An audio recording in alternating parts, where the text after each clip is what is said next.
I call this meeting to order. This is a regular meeting of the Northfield Public School Board. Today is Monday, November 24th, and the time is 6 p.m. This meeting is being live streamed and recorded. The recording of this meeting will be posted on the district website as soon as possible.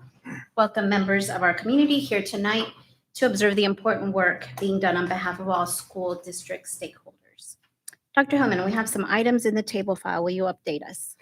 Yes, we've added a few items for two items for discussion reports, the 26-27 school calendar, and then we've also included the first reading of a lease purchase agreement for a front loader for buildings and grounds. And Director of Finance Val Murdersdorf will cover that request discussion reports. No vote on that tonight, but just bringing it for your consideration. We have some gift agreements, we have some appointments and increased, decreases, and changes in assignment. That's your table file for this evening. Okay, thank you. If there are no objections, we will add these items to the agenda as we move forward. Is there a motion to accept the agenda as presented? Okay, moved by Jeff. Second? Second by Jenny. Thank you. All those in favor say aye. Aye. Opposed? All right, motion passes. Item 3 is our public comment, and we do have one person signed up. So I will read our policy on that, and then I will call you up.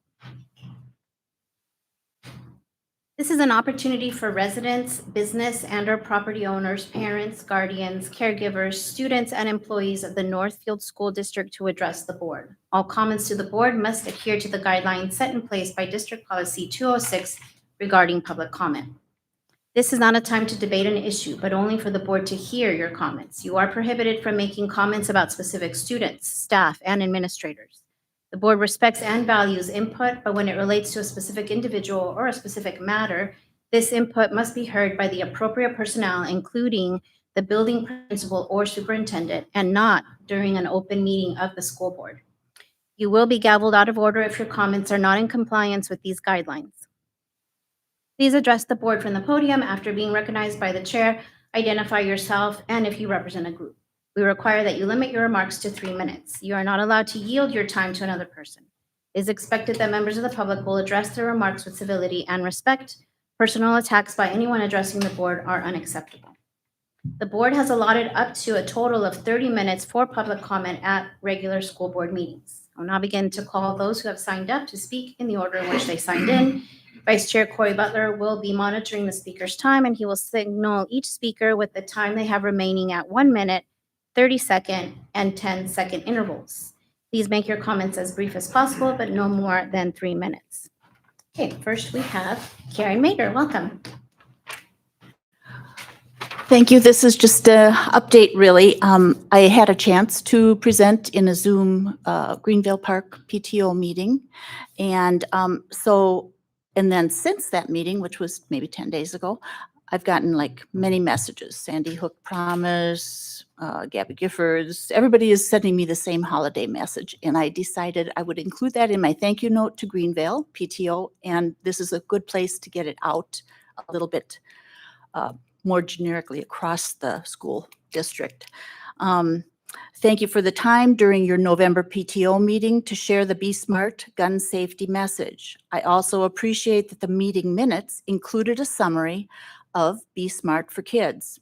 Today, I received an important message, pre-holiday message from Brady United that is worth sharing. There is a big spike in unintentional shootings during the weeks surrounding Thanksgiving and New Year's. Some of the reasons for the increased shooting incidents are as follows. Larger groups of family and friends gather, increased celebratory alcohol consumption, unsecured firearms, and curious children searching for presents and shaking boxes.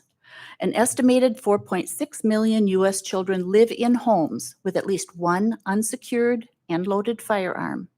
About 1/3 of United States homes with children have firearms, making the Be Smart message for secure gun storage the protective responsibility for all adults. And I just encourage them to have a great, safe holiday. Thank you for letting me be here and sharing that.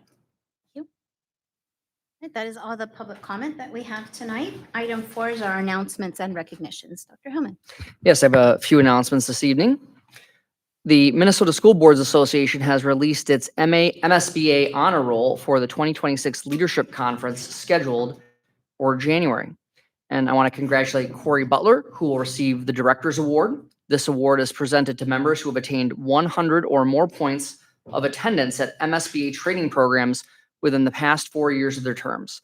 Congratulations, Corey, and thanks for your investment in public service and leadership at the board level. We appreciate all the personal time that you put into this to get the Director's Award. Congratulations.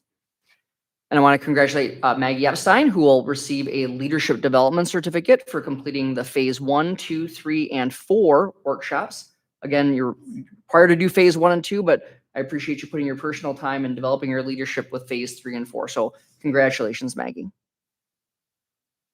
And then on another board note, it is with great sorrow that we acknowledge the passing of legendary Northfield School Board member Noel Stratmon.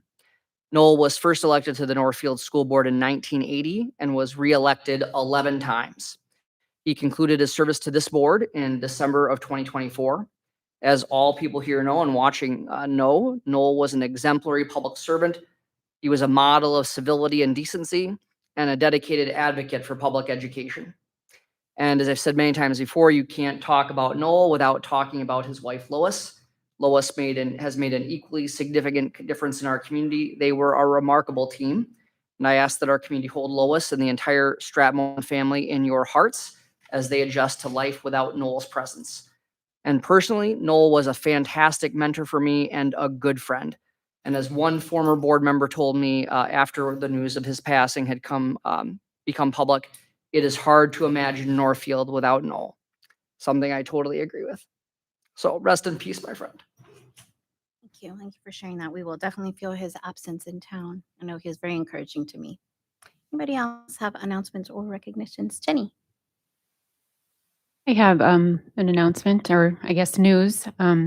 Last week I attended an FFA meeting that our students ran, and I think we have 47 members this year in the FFA. And I was able to participate in a breakout session that was also run by the students, in which the officers were educating us on the different committees that they have. I think they have 14 committees this year. And being that it's student run, I was just really blown away by their dedication and their ambition, because it made me think of, well, we have committees on our school board, but we don't run all of that. We have facilitators. So I just hope that the community can continue supporting our FFA. Thank you. Anyone else? Okay, we're on to item 5, which is our items for discussion and reports. And first we have a school calendar 26-27, and Dr. Hillman will be presenting on that. This will be an item for individual action at the December 8th school board meeting. And the proposed calendar is in the table file tonight. Yes, so you have in the table file, you had the draft of the 26-27 school calendar. You'll notice at the top it says calendar version 6, because that's how many other iterations we had gone through before we landed on this one. As just a reminder, we get feedback and develop the calendar collaboratively with the Meet and Confer Committee. We provide several different options. The Meet and Confer Committee gives feedback about the options, and we continue to work it until we have a viable solution that meets all of the requirements that we have for the calendar. And so you'll see that one of the challenges of the 26-27 calendar is Labor Day is as late as it can be next year. And so once you get to that point of starting school on the Tuesday after Labor Day, it is a fairly traditional calendar. It just pushes us out to finishing on June 11th. So you will see that we have the summary in the lower right-hand corner here of the number of days per term. Not uncommon. Our typical calendar does have the fourth quarter longer than the other quarters.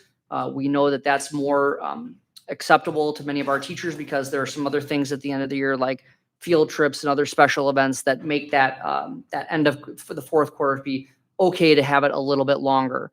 So this is the proposed school calendar. No decision tonight, but we will ask you to approve it at the next meeting. And then I also just want board members to understand that we will likely bring back the 27-28 calendar sometime in the early to midwinter.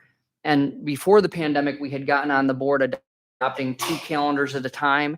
And then we got out of that cycle for the obvious reasons of having to adapt and adjust to some of the changes during the pandemic. We've been talking with our construction partners to see, is there an advantage to waiting to do a calendar? And they're saying, no, there's really not much more that they would know about schedule. They're very confident with their schedule right now, and they wouldn't be any more or less confident by the time we'd have to adopt it, next year around this time or a little bit earlier. So we're going to do what we can to get back on that 2-year cycle. We know a lot of people really rely on having the calendar information early for fitting vacations and some other family reasons. So the calendar that's in front of you tonight is a fairly traditional calendar, with the exception of a later start date because of Labor Day being late and a later end date as a result of everything being pushed back. I'd be happy to answer any questions that we have at this time. Okay, I don't see any questions, so we'll move on to the next item. Next, we have the high school full-time employee request. Administration is requesting to add 0.40 FTE at the high school for the second semester of this 25-26 school year only. And is somebody presenting on that? Yep, I'll just be Okay, why hovering. don't you fill in the details then? So, as you know, one of the things that we had prior to budget reductions was we had a contingency fund. And so if there were FTE pieces that came up during the year, administrators had a certain amount of FTE that we could distribute based upon need. That's something that had gone away during the budget reduction process last spring. And you'll also know during the budget prioritization last spring, we adjusted the second high school assistant principal role to a dean role that ended up for the first semester here being 0.6 dean of students. And that person, Dr. Sean Dubé, is an English teacher. He's teaching 2 classes, so that's 4/10. And hearing from a number of high school staff and the high school administration, Mr. Dibble, they are seeing the need for a full-time dean of students for the second semester. And so what we're requesting is really volume. It's the depth of leadership that's being provided for things like the attendance team, et cetera. And have asked if we can increase that position for the second half of the year to full-time. And what that would mean is that we would need to backfill Dr. Dubé's English classes. That's 0.4 FTE for a semester. So it's essentially the financial equivalent of 0.2. And you'll see in the memorandum that Director of Finance Val Mergestorff gave me the number that it would cost $7,582 to do that for the second semester. So not asking you to vote on it tonight, but we know that Dr. Dubé has done an excellent job. We also know that we all had some trepidation in reducing the FTE of that dean of students position. We had moved from assistant principal to dean and then reducing it a little bit further. And this is a request that the high school administration and staff have asked me to bring to you for the second semester. Thank you. Board members, do you have any questions or comments for Dr. Hillman or for Val? Okay, Jenny first, and then I'll call on Amy. Thanks, Claudia. I just have one simple question. What factor or factors aside from that attendance part that you mentioned contributed to the need? Yeah, I think it's a volume of student needs. So, if you think about it, the high school has 3 administrators for 3 class periods of the day, and a noticeable difference in the need to respond and assist students during those other 2 class periods where they no longer have the same number of people. There's the attendance component. There's other leadership components that Dr. Dubé is assisting with, the MTSS team, for example, helping that team make sure that they're moving ahead with interventions and the support that students and teachers need to be able to ensure that students have what they need. So it's really about, Jenny, I think it's about volume and some of these other very specific tasks that when you have someone for 40% less than what you had before, they're just noticeably absent. Thank you. All right, Amy. I'm just trying to do some math in my head. I'm curious about the salary because if it should be 0.4 of a halftime or just want to double check that the $7,000 is right. If the half of the salary is, I don't have my calculator out. But if that's 0.4, then the full-time salary for a semester would be about $2,200, is that right? And then, yeah, double check it for me because it seems like it's a little low, and I just want to have you confirm it. I can double check. Thank you. Thank you. Anyone else? Question or comment? Right, that will be an item for individual action at the December 8th meeting. Item C is also a new item from the table file, lease agreement for the loader, and Val, Director of Finance, Val Murderstorff, will present this item, which will also be an item for individual action December 8th. Thanks, Val. Thank you. Yep. So my apologies for the late add on this one. Typically, when we've approved something in the capital budget, it's pretty straightforward and the budget's been approved and they allow us to sign for it. This particular leasing company has some stricter protocols, and so they really requested a board resolution, which is why it's coming to the board. So this is the lease for the new loader that was approved in the capital budget in February. So we are replacing our we traded in our existing loader, which is a 1992 loader.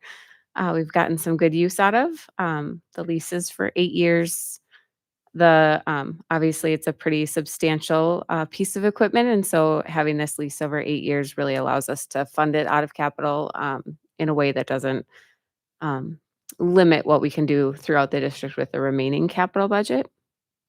And I had we traded in, it's the state contract. So as a government agency, we have access to several different state contracts that basically they've already gone through all the bidding process and vetting process to make sure that it meets all of the contractual obligations that we have as a government agency. So that's really it. The payment out of operating capital will be about $34,500 each year for the next 8 years. Any questions? Thank you. Questions? Okay, we have Ben and then Jenny. I just, do we already have the loader in hand, or is this part of that lease process? No, we do actually have it in hand, and they were, I think, a little surprised that the paperwork hadn't been done because we have been working on this since July. So they did deliver it, and then are kind of backtracking on the paperwork, but Okay. they've been pretty good about it. So Would it be helpful if considering we already have it, approve this evening? Would that just expedite that process? it would be helpful, but I was also very clear that December 8th would be the day. So, but it would be helpful, yes. And then Jenny. I just have another easy question.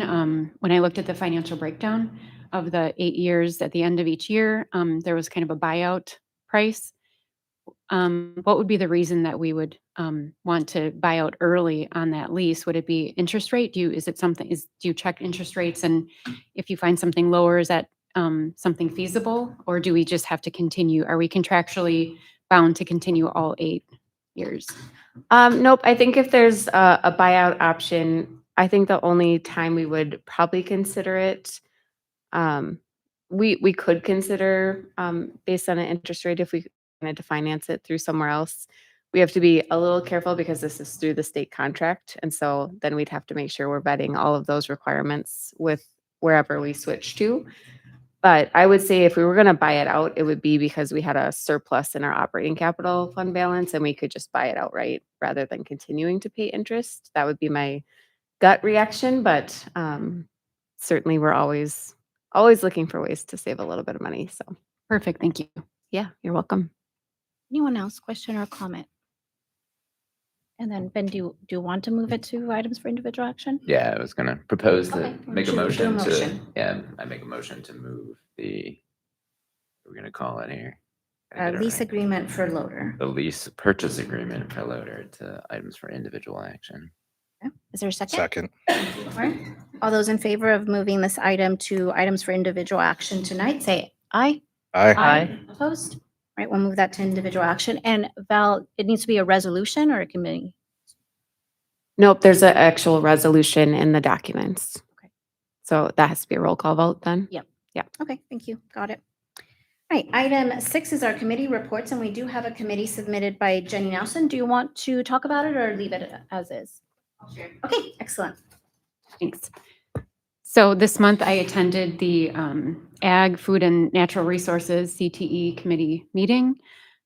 Input was received there from parents, teachers, alumni, and business owners who shared their expertise and also talked a little bit about what classes they thought were maybe a success and what maybe if we had some areas of improvement, we discussed that. And then ideas to boost our students' success after graduation. A part of that meeting also was that we took a tour of the ag classrooms and some of the other CTE classrooms, and we discussed the Reimagine plan and then how some of those areas are going to be affected by that and then how they might look afterward. We also discussed the FFA program, the needs and current limitations, as well as the program's successes and positive feedback from families, students, and community members, which then kind of moved us to discuss an idea of moving that over to the middle school. Also discussed was how the public can help with donating goods and supplies to our ag sciences classrooms and programs. And then also discussed was an idea for CTE course sampling with a survey that all students in grades 9 through 12 would participate in every year to increase awareness of these types of courses offered. I have 9 through 12 in here, but discussed at the meeting was also middle school. But I don't know if we are allowed to revise these reports and then re-upload. But if we can, I would be sure to add 6th, 7th, and 8th grade there to better prepare students before scheduling the year before, and then also to give teachers a snapshot of course demand prior to them submitting the courses for approval. Also talked about was the potential course revisions and new course ideas, student registration within CTE. The number of registrations exceeded the amount of space we have for the classes, which speaks to the dramatic increase in the interest we have at our high school for these courses. And then a result is that some students wouldn't be receiving their choice classes. Also discussed was certification programs in which the district would offer high school students the chance to have earned a technical college or trade school type certification or degree so that they are prepared for a career field after they graduate. Also discussed was internships in which community businesses would volunteer to offer internships to our high school students that would cover the cost of a technical college degree. Also talked about was a career and technical education credit equivalency allowance from the state of Minnesota, which would allow students to obtain additional required credits in one of their career pathway courses. And then last, we talked about work-based learning and the need therefore to establish business relationships in order to receive program approval. Thank you, Jenny. Any questions for Jenny on that report or any comments? Great. Item 7 is our consent agenda. As a reminder, there were some personnel items in the table file added to the consent grouping. Is there anything anyone would like to pull from the consent grouping for separate consideration? Is there a motion to approve the consent grouping? Thank you, Ben. Second? Thank you, Amy. All those in favor say aye. Aye. Opposed? All right, motion passes. Item 8 is our items for individual action, and we have 3 items tonight. First actionable item tonight is our policy committee recommendations. Is there a motion to approve the policy committee's recommended changes to policies 513, 513.1, .2, .3, and 514? I move to approve the policies. Thank you, Cory. Is there a second? Second. Thank you, Maggie. Is there any discussion at this point on any of those policies? Okay. All those in favor say aye. Aye. Opposed? Right, motion passes. Next, item B is a ratification of employment action. I move we ratify the employment action recommendation. Can I get a second? Second. Okay, thank you, Maggie. Is there any discussion on this item? Okay. All those in favor say aye. Aye. Opposed? Okay, motion passes. And our new addition is a resolution to approve the purchase lease agreement for a new loader. Details are in the table file published with this packet and published to our website. Can I get a motion for this resolution? Okay, thank you, Ben. Second? Thank you, Amy. Is there any discussion on this resolution? Okay, then we'll move to a roll call vote. Kelly? Butler, Aye. Epstein, Aye. Garowitz, Aye. Miller, Aye. Nelson, Aye. Quinnell, Aye. Gonzalez, George. Aye. Right, motion passes. Thank you, everyone. Right, next is our construction update number 19, items for information, and Dr. Hellman has that piece.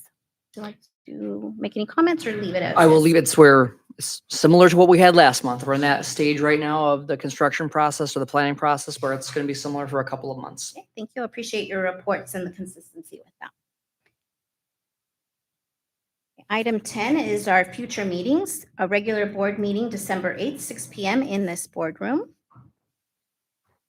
December 15th, another is a board work session in this boardroom at 5 p.m. January 12th, 2026, 6 p.m. organizational meeting in this boardroom. And the Monday, January 26th, 6 p.m.